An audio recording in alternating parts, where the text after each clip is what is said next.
I grew up on a large farm, but had not had a garden in all of my adult life. Susan Rossman has a garden now.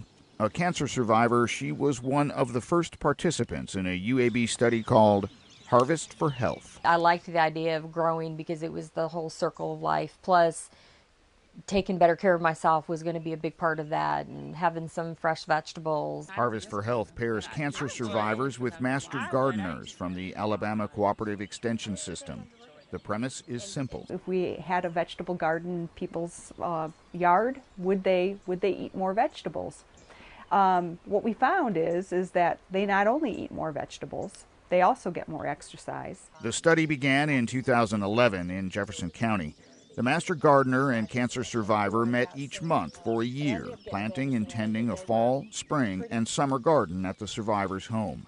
UAB provided the gardening supplies, raised beds or earth boxes, plants, and tools.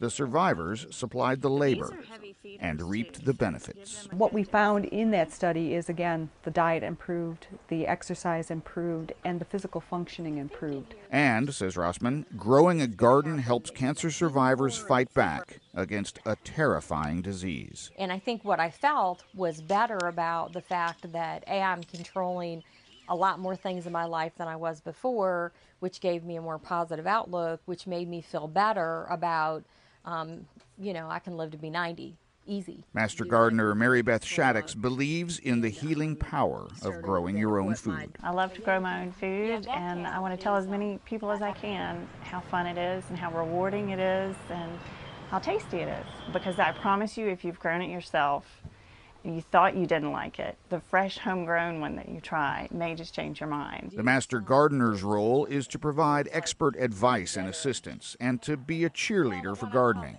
whether you have a backyard spread or a pot on your porch. I think there's room physically, space-wise in your life, and I also think there's room on your kitchen table, no matter what you're faced with in life. I think if you make this a part of your routine and a part of your natural curiosity about what nature can do, sure, why not? Encourage everyone to try this. With support of the National Cancer Institute, Harvest for Health is recruiting 426 cancer survivors throughout Alabama, age 65 and older. In 10 years, what I would really like is if we had a program that was sustainable on a national level. Rossman is not part of the study any longer, but she has kept her garden going.